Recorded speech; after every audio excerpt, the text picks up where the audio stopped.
오늘 신명기 19장에서 26장 나와 있는 판결의 율례와 교훈입니다. 그 첫 번째로 생명에 대한 율례가 19장에서 21장까지 나와 있습니다. 19장은 억울한 죽음의 금지, 20장은 전쟁 시 생명의 보호, 21장은 범죄자 생명의 속죄입니다.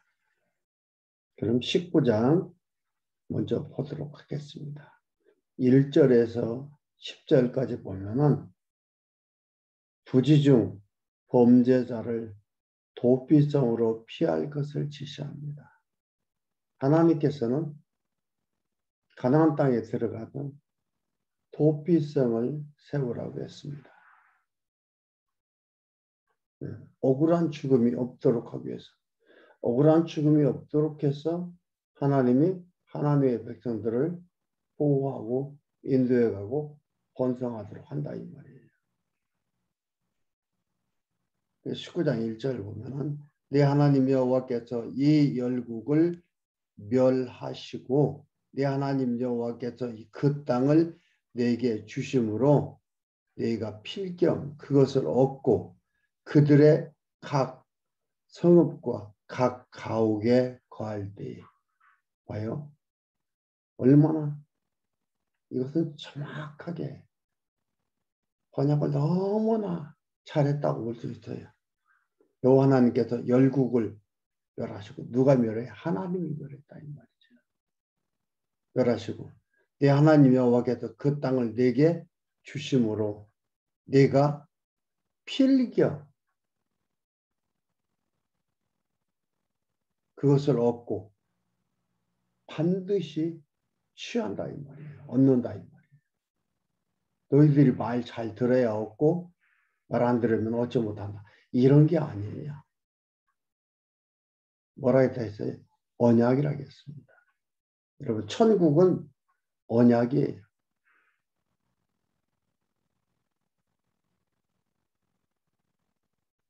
그들의 각 성읍과 각 가옥에 거할 때에 들어가서 하나님이 줘서 거기서 살게 될 때 번역이 너무 잘 됐어요. 네 하나님 여호와께서 네게 기업으로 주신 땅 가운데서 새 성읍을 너를 위하여 구별하고 네 하나님 여호와께서 네게 유업으로 주시는 땅의 전체를 3구로 분하여 3구분해서 그 도로를 닦고 무릇 살인자를 그 성읍으로 도피게 하라. 땅을 주는데 거기에 도피성을 3개를 세워서 길을 잘 만들어 가지고 살인자들이 그쪽으로 도피하도록 해라 이 말이죠. 왜 그러냐면 살인을 당한 가족들은 그 살인자를 죽이려고 할 거 아닙니까? 그런데 여기 오늘을 보면은 어떤 사람은 고의적으로 살인하는 자가 있어요. 어떤 사람은 부지중에 알지도 못하는 데서 살인이 된 거예요. 그랬을 때 거기에 있는 제사장이 판결을 해서 고의적으로 살인한 자는 내보내요. 그래서 그 살인을 당한 가족들한테 처치당하도록. 그러나 부지중에 있는 자는 보호를 합니다. 읽어드리겠습니다. 8절에 보면은 네 하나님 여호와께서 내 열조에게 맹세하신 대로 내 지경을 넓혀 내 열조에게 주라고 말씀하신 땅을 다 내게 주실 때 또 네가 나의 오늘날 내게 명하는 이 모든 명령을 지켜 행하여 네 하나님 여호와를 사랑하고 봐요. 여기에서 하나님께서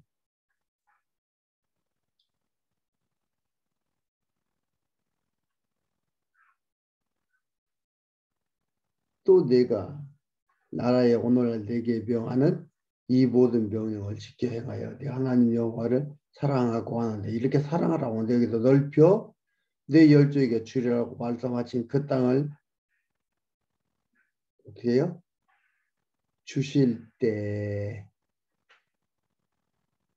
하나님께서 약속하시고 언약하시고 그 언약대로 주시니까요. 그때 여기서 뒤에 나오는 내 하나님 여호와를 사랑하고 항상 그 길로 행하는 것은 나오는 거예요. 행동이 나오도록 하나님께서 언약을 이루어 가주신다 이 말이에요. 와 이렇구나. 하나님 이렇게 하시는구나. 그래서 사랑하는 거예요. 그 길로 행할 때는 이 셋 외에 새 성읍을 더하여 내 하나님 여호와께서 내게 기업으로 주신 땅에서 무죄한 피 흘림이 없게 하라. 이같이 하면 그 피가 내게로 돌아가지 아니하리라. 땅을 다 주면 세 개 더, 도피성 3개 더 해라 이 말이지.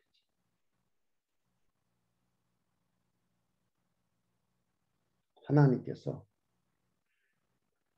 억울한 죽음이 없도록 이렇게 해나갑니다. 그리고 11절에서 13절에 보면 고의로 사람을 죽인 자는 피할 수 없게 하라. 부지 중인데 이제는 고의로 죽인 자. 그러나 만일 사람이 그 이웃을 미워하여 엎드려 그를 기다리다가 일어나 쳐서 그 생명을 상하여 죽게 하고 이 한 성읍으로 도피하거든 그 본 성읍 장로들이 사람을 보내어 그를 거기서 잡아다가 보수자의 손에 넘겨 죽게 할 것이라.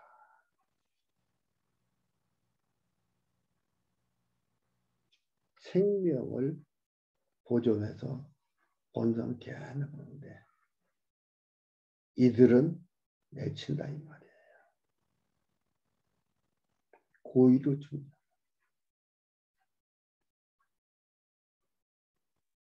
그 13절 내 눈이 그를 긍휼히 보지 말고 무죄한 피 흘린 죄를 이스라엘에서 제하라.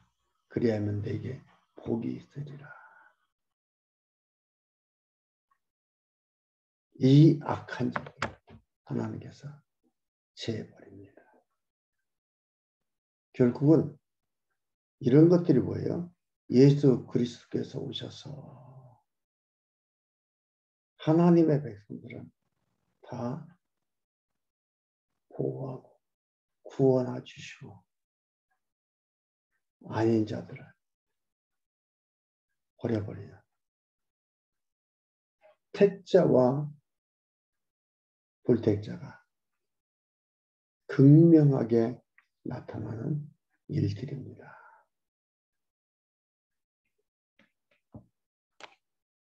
14절 기업인 땅의 경계표 이동하지 못하게 지시합니다.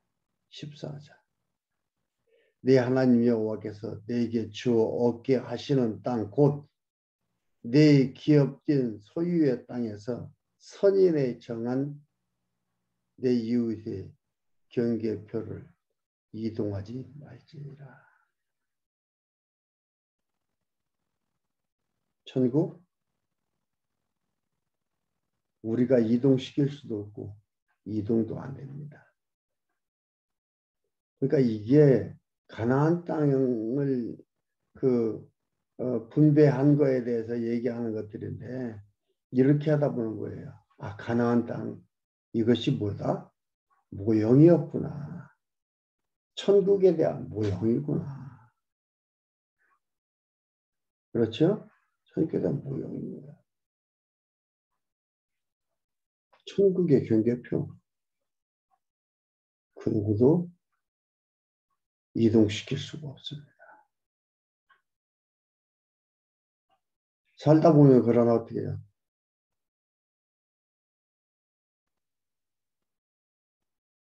대출도 받고 팔기도 하고 사기도 하고 한다 이 말이죠.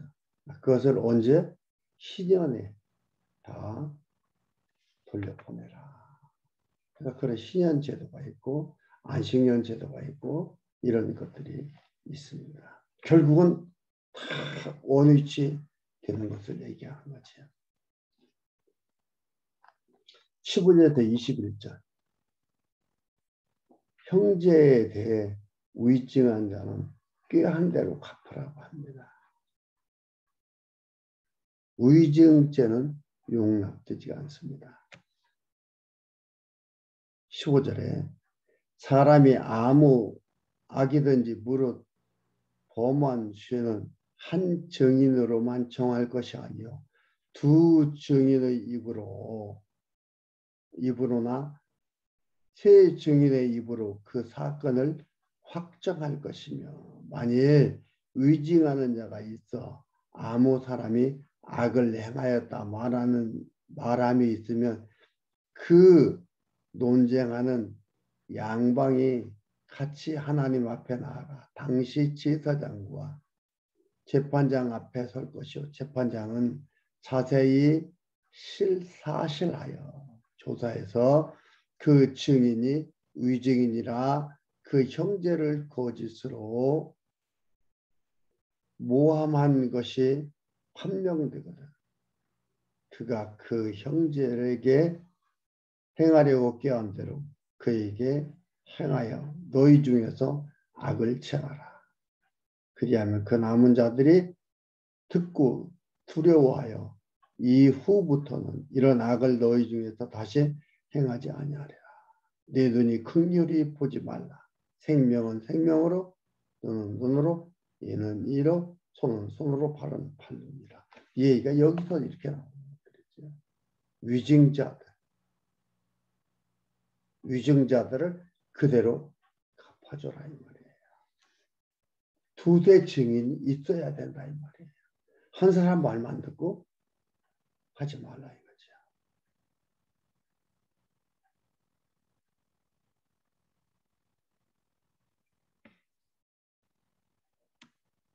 하나님께서 버릴 자는 확실히 버리게 하고요. 취할 자는 확실히 취하게 하는 하나님의 놀라운 은혜와 하나님의 놀라운 사랑이 있는 거죠. 그리고 신명기 20장 전지행시 생명보호입니다. 이것도 우리가 잘 아는 부분인데요. 1절에서 9절까지 염려하는 자는 귀화시켜 무리를 견고케 하라고 지시합니다. 10절에서 18절까지는 대적하는 가나안 성읍 사람을 모두 죽이라고 지시합니다. 19절과 20절은 전쟁 시에 필요한 것 외에는 수목을 베지 말라고 얘기를 합니다. 먼저 1절에서 9절 염려하는 자는 귀화시켜 무리를 견고케 하라. 생각나는 게 있죠. 기도원의 300명 용사들.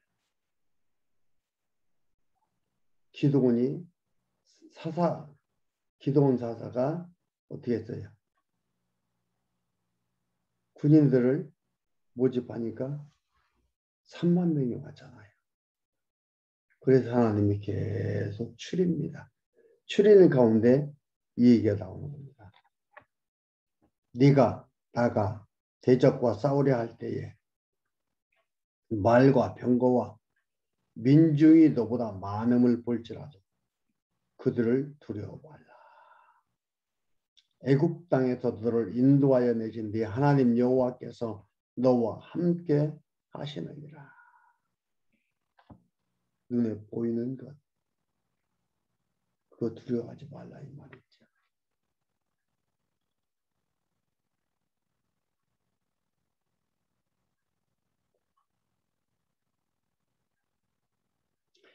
너희가 싸울 곳에 가까이 가거든 제사장은 백성에게 나아가서 고하여 그들에게 이르기를 이스라엘아 들으라. 너희가 오늘날 너희의 대적과 싸우려고 나왔으니 마음에 겁내지 말며 두려워 말며 떨지 말며 그들로 인하여 놀라지 말라. 그러면서 주어가 하나님이죠. 너희 하나님 여호와는 너희와 함께 행하시며 너희를 위하여 너희 대적을 치고 너희를 구원하시는 자니라.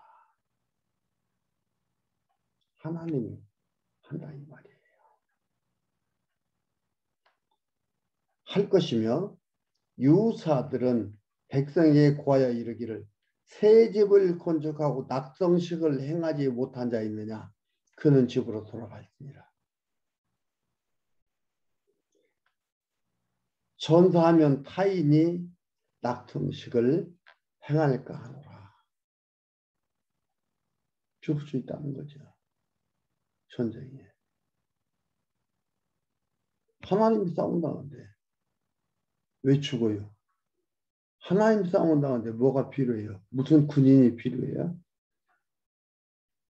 그러니까 이게 성경을 이해하는 것에 대한 소중한 자료가 되고 말씀이 되는 거예요.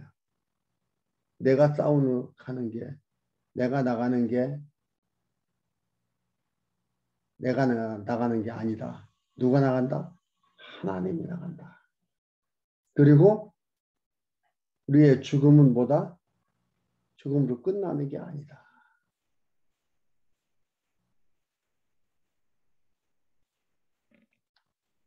영원한 나라, 영원한 나라가 있고 영원한 나라로 가는 것이다. 여기서 없어지는 건 없어지는 것이 아니다 이 말이죠. 이제는 모형적인 것 다 벗어버리는 것이다.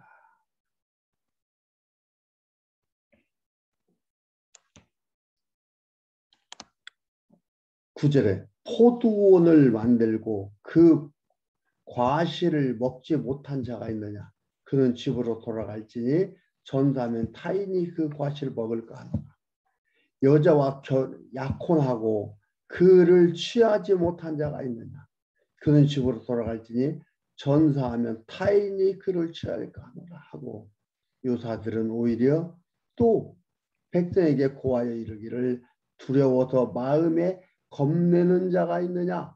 그는 집으로 돌아갈지니 그 형제들의 마음도 그의 마음과 같이 떨어질까 하노라 하여 백성에게 이르기를 필한 후에 군대의 장관들을 세워 무리를 거느리게 할지니라. 한 마음으로 같이 알고 같이 믿고 같이 간다는 게 중요한 거예요. 그렇죠. 하나님께서 구원했는데 하나님 구원한 거 취소되지 않고 반드시 그대로 되어지는데 뭐 열심히 내고 뭐 이렇게 합니까? 라고 얘기하셨어요. 그러니까 믿는 자, 안고 믿는 자들이 같이 모여서 같이 간다는 게 너무나 중요해요. 너무나 중요하죠. 그러니까 하나님께서 이들 다른 자들 낙동식을 못한 자, 포도원에 그 포도 따먹지 못한 자, 약혼하고 아내를 취하지 못한 자, 겁이 나는 자들 다 보내라 이 말이에요. 그럼 누가 싸웁니까? 누가 싸운다? 하나님이. 그런다고 다 가는 게 아니에요. 기드온 사사가 3만 명에서 300명을 가지고 미디안과 싸우러 가잖아요. 이기잖아요. 하나님이 뭐라고 합니까? 너무 많다. 너무 많다. 줄여서 300명 용사를 데리고 갑니다. 하나님이 과연 싸웠구나라는 걸 다들 인정하도록 하는 거예요. 우리는 하나님의 용사입니다. 하나님의 선택하고 부러진 용사입니다. 그러니까 하나님을 잘 알아야 어떻게 돼요? 두려워하지 않고 당당하게 앞으로 나갈 수가 있어요. 싸워 나갈 수가 있어요. 그리고 승리의 쾌가를 부를 수가 있어요. 그러니까 아는 만큼 싸우고 강하고 단단해지는 거예요. 그래서 말씀을 보고 공부를 하는 것들입니다. 10절에서 18절 대적하는 가나안 성읍의 사람들은 모두 죽이라고 했어요. 가나안 성읍 사람들 다 죽이라 이 말이에요.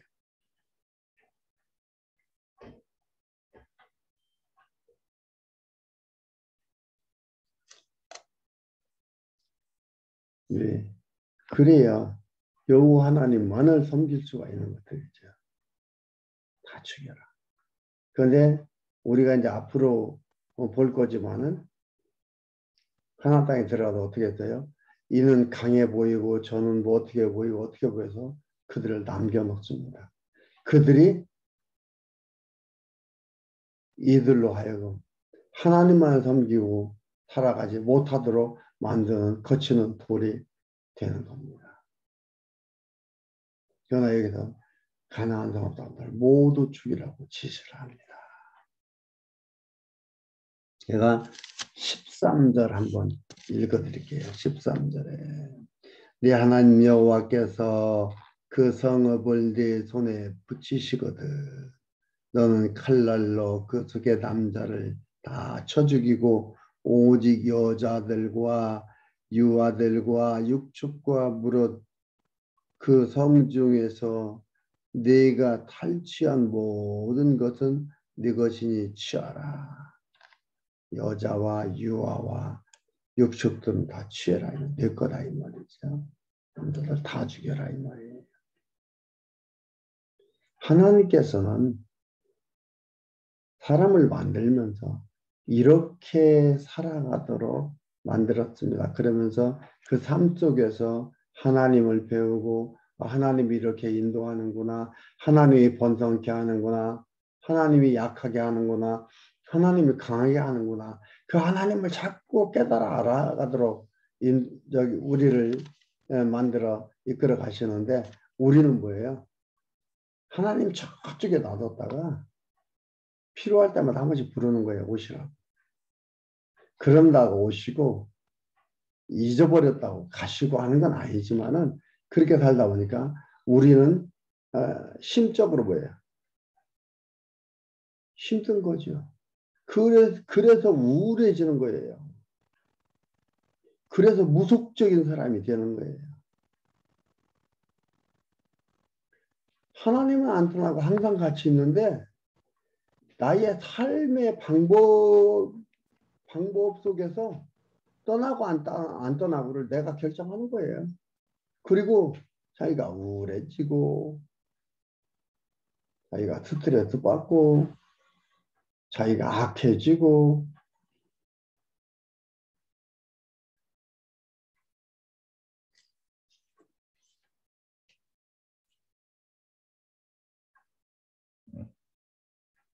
내가 대적에게서 탈취한 것은 네 하나님 여호와께서 내게 주신 것인지 너는 그것을 누릴지니라. 하나님이 주셨다 이 말이에요. 네가 네게서 멀리 떠난 성읍들 곧 이 민족들에게 속하지 아니한 성읍들에게는 이같이 행하려니와 오직 네 하나님 여호와께서 네게 기업으로 주시는 이 민족들의 성읍에서는 호흡 있는 자를 하나도 살리지 말지. 곧 가나안 7족속 다 죽이라 이 말. 멀리 전쟁에서 탈취한 것들은 네가 취하네. 가나안 7족속에 있는 것은 호흡 있는 자 다 제거해버려야 싹 쓸으라는 거죠. 그 18절에 이는 왜 그러냐? 그들이 그 신들에게 행하는 모든 가증한 일로 너희에게 가르쳐 본받게 하여 너희로 너희의 하나님 여호와께 범죄케 할까 함이니라. 근데 이런 노하되고 결국은 우상을 섬기게 되는 일이 생기죠. 그래서 또 망하고 또 망하고 또 망하고 합니다. 그러면 하나님은 계속해서 하나님을 의지하도록 만들어 가시는 거예요. 어쨌거나 걱정할 건 없어요. 그러나 과정 속에서 우리가 육신의 고통은 많이 당합니다. 심적인 고통 많이 당합니다. 이것도 역시 주님께서 오셔서 이루시고 우리를 이끌을 거에 대한 모형인데 감사하지요. 자꾸 깨닫고 하나님을 의지하게 되고 반성하게 하고 돌아보게 되면 이게 너무 고마운 거죠. 19절, 20절 전쟁 시 필요한 것 외에 수목을 베지 말라. 어때요? 19절에 너희가 어느 성읍을 오랫동안 애웠다고 쳐서 취하려 할 때에도 도끼를 둘러 그곳의 나무를 작벌하지 말라. 이는 너희의 먹을 것이 될 것이미니 어찌 그것을 애워싸겠느냐. 찍지 말라. 먹을 것이 될 것이미니 찍지 말라. 밭에 수목이 사람이냐? 너희가 어찌 그것을 애워싸겠느냐. 오직 과목이 아닌 줄로 아는 수목은 작벌하여 너희와 싸우는 그 성읍을 치는 기구를 만들어 그 성읍을 함락시킬 때까지 쓸지니라.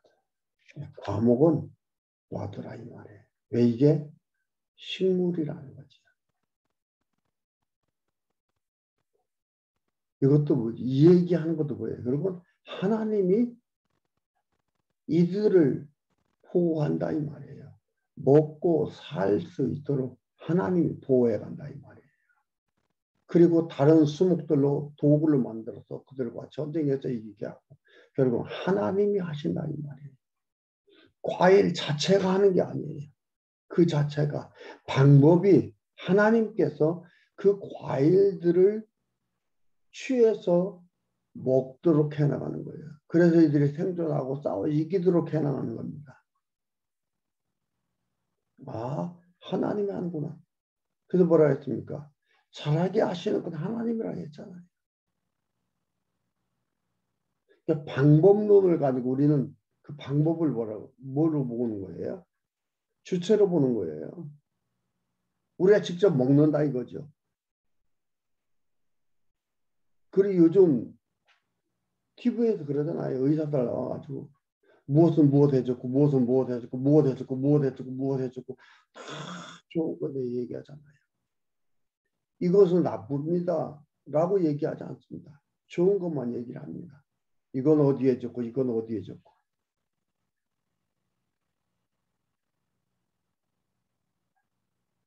그래서 그거 자체에서 무엇이 나와가지고 우리를 건강하게 살아가도록 이끌어가는 걸로 생각하게 하는 거예요. 제가 가끔 얘기했죠. 얘는 뭐예요? 유물론주의자가 된다. 우리도 모르게 유물론에 빠져들어간다. 그게 아니고 하나님이 우리를 건강하고 우리를 하나님을 깨닫고 하나님을 기억하고 살아가도록 하기 위해서 이끄시는 방법으로 그런 방법으로 살아가도록 이끌어 가시는 거예요. 그 방법이에요. 그 방법도 하나님이 주시는 거예요. 그거 먹으라고 다 줬습니까? 아니잖아요. 그런 것들을 우리가 잘 기억해 나가야 되는 것들입니다. 그리고 21절 범죄자 생명의 대속을 얘기합니다. 21장 1절에서 9절까지는 무죄자를 피 흘린 죄는 송아지로 대신 속하라고 합니다. 무죄자를 갖다가 피 흘린 자. 피 흘린 죄는 송아지로 대신 속하라는 게 1절과 9절입니다. 10절에서 14절은 대적의 여인을 정결케 하여 아내로 삼으라고 지시를 합니다. 번성케 하는 방법 중에 하나예요. 대적의 여인은 다 지금 왜 전쟁에 나가면 서로 죽을 수밖에 없어요. 남자들 다 죽고 나면은요. 전쟁하다 죽고 나면 번성하지 않잖아요. 남자가 있어야 되는데. 그렇기 때문에 하나님께서는 이렇게 얘기를 하는 겁니다. 그리고 15절에서 17절 미운 아내의 장자라도 장자의 기업을 주라고 명합니다.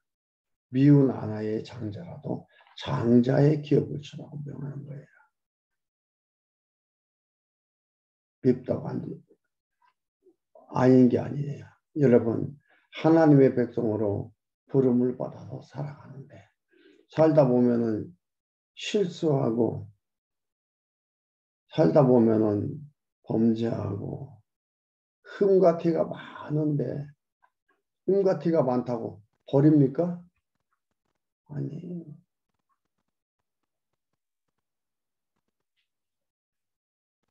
그 18절에서 21절 부모에게 불순종한 자들을 돌로 쳐 죽이라고 지시합니다. 왜요? 부모님들한테 하나님을 배우는 이 당시에는 학교가 있는 게 아니고 부모님을 통해서 하나님을 배우는 겁니다. 출애굽을 하면서 그랬잖아. 아이들이 물어보면은 이렇게 얘기해라 라고 말했잖아요. 그러니까 부모에게 불순종한다는 건 뭐예요? 돌로 쳐 죽여라. 윤리 도덕적으로 보면 말이 안 되죠. 요즘은요. 부모가 아이들한테 잘못하면은요. 부모들이 우리 아이들이랑 내가 키울 수 있는 게 아니에요. 외국은 그러고 있어요. 우리나라도 그리 쉽지 않습니다. 이건 그걸 얘기하는 게 아니에요. 하나님을 배우지 못하고 하나님을 알지 못하게 되는 거예요. 결국은 뭐예요? 위에서 말한 대로 성경에 나온 대로 그는 버리는 자가 되는 거예요. 하나님을 모르는 자가 되는 거예요.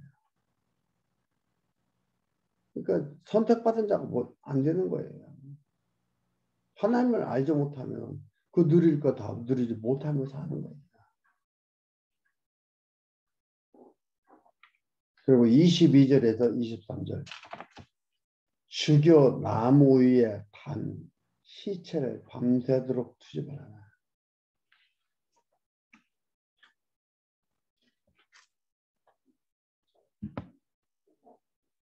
21장 2절 한번 읽어드릴게요. 너의 장로들과 재판장들이 나가서 그 피설한 곳에서 사면에 있는 각 성읍의 원근을 잴 것이요 그 피설한 곳에서 제일 가까운 성읍 곧 그 성읍의 장로들이 아직 부르지 아니하고 멍에를 베지 아니한 암송아지를 취하고 성읍의 장로들이 물이 항상 흐르고 갈지도 심지도 못하는 골짜기로 그 송아지를 끌고 가서 그 골짜기에서 그 송아지의 목을 꺾을 것이요 레위 자손 제사장들도 그리로 올지니 그들은 네 하나님 여호와께서 택하사 자기를 섬기게 하시며 또 여호와의 이름으로 축복하게 하신 자라 모든 소송과 모든 투쟁이 그들의 말대로 판결될 것이니라. 죽은 자를 그냥 묻어버리는 사람을 몰래 죽이면 되는구나 하는 생각을 하게 되거든요. 그러니까 그렇게 하지 못하도록 해서 이런 의식을 하도록 해서 생명을 존귀 여기게 합니다. 결국 뭐예요? 그리스도 예수, 그리스도에 대한 그림자인데 이 내용만 보면은 죽은 자 억울함을 달래는 것으로 볼 수도 있잖아요. 내용만 보면은요. 죽은 자를 위해서 하는 이런 것들이 있어요. 아니에요. 예수 그리스도에 대한 그림자예요. 예수님께서 오셔서 제물 되시고 예수님께서 오셔서 죽으시고 예수님께서 무덤에 들어갔다 부활하시고 이걸 누가 죽였는지 다 알게 됐잖아요. 나오잖아요. 유대인들이 팔고 로마 군인들이 무덤을 지키고 무덤에 넣고 이러한 것들이에요. 결국 오신 우리들의 죽인 자가 누군지도 모르지만 속죄하기 위해 오신 메시아의 예표입니다. 죽인 자가 누군지도 모르지만 죄를 속하기 위해서 오신 예수 그리스도에 대한 모형과 그림자, 예표를 말하고 있는 거예요. 아, 예수 그리스도를 얘기하는구나. 그걸 우리가 알 수가 있지요. 그러니까 생명을 보호하기 위해서 범죄자를 대속하는 그런 것들이 나오는 겁니다.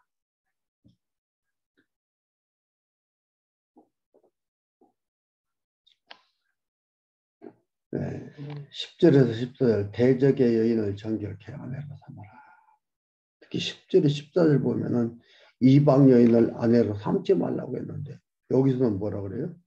대적의 여인을 정결케 해요. 아내로 삼으라 얘기하라 이 말이죠.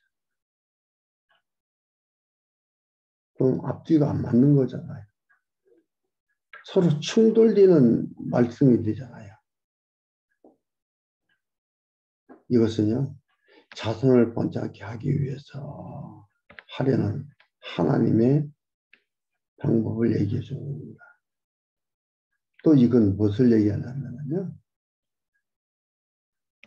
예수 그리스도께서 이방 민족을 신부로 맞을 거에 대한 예표예요. 정결케 해서 신부로 맞아들이는 거에 대한 예표예요. 이방 여인과 결혼하지 말았다. 이방 여인은 어떤 여인을 얘기하는 거예요? 하나님께서 선택하지 아니한 자들. 그가 이방 여인인 거예요.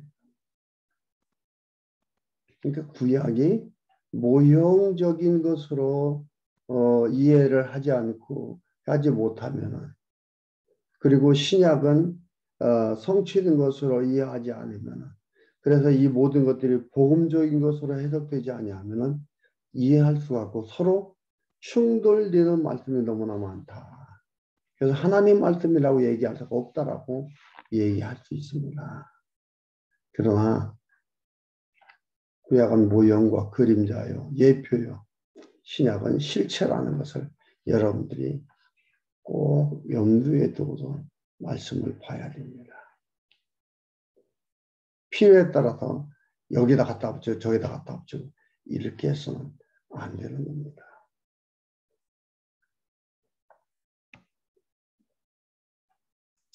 한번 읽어드리겠습니다.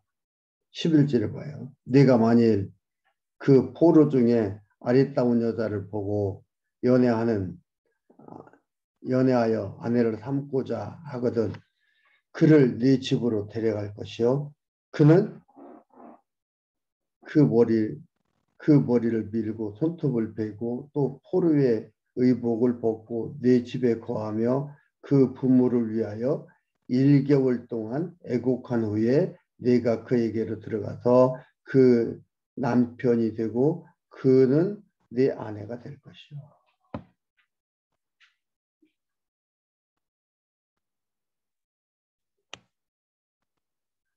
결국 이렇게 아내 삽니다. 예수 그리스도께서 오셔서 우리를 위해서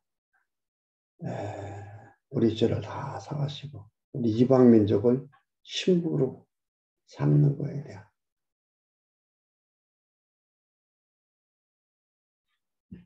이 얘기입니다.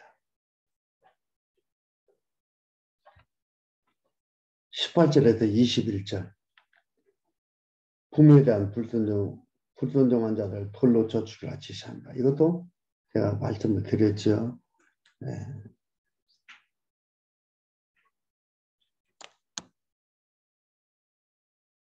22절에서 23절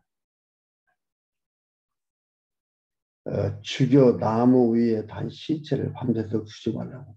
이것도 뭐예요? 예수님께서 십자가에 못 박혀 죽으실 거에 대한 것. 이런 그림자예요. 예수님께서 십자가 못 돌아가신 게 어떻게 돼요?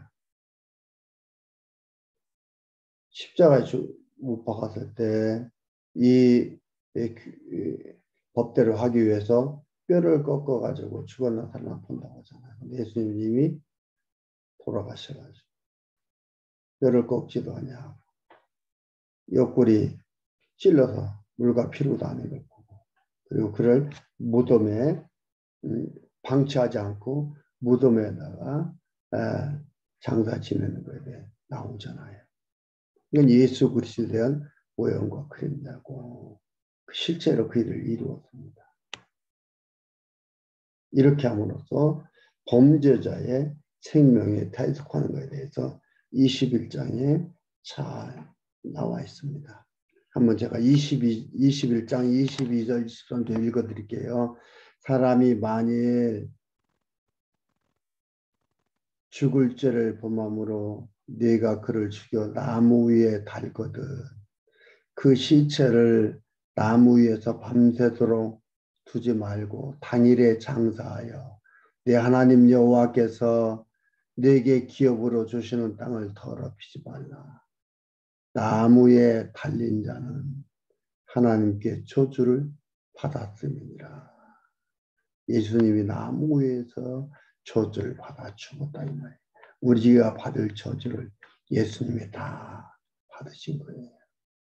그래서 성취하신 거예요. 다시 여러분 우리한테는 저주가 없어요. 복 받은 자들이에요. 복 있는 자들이지 복 받을 자들이 아닙니다. 복이 있을 자들이 아니에요.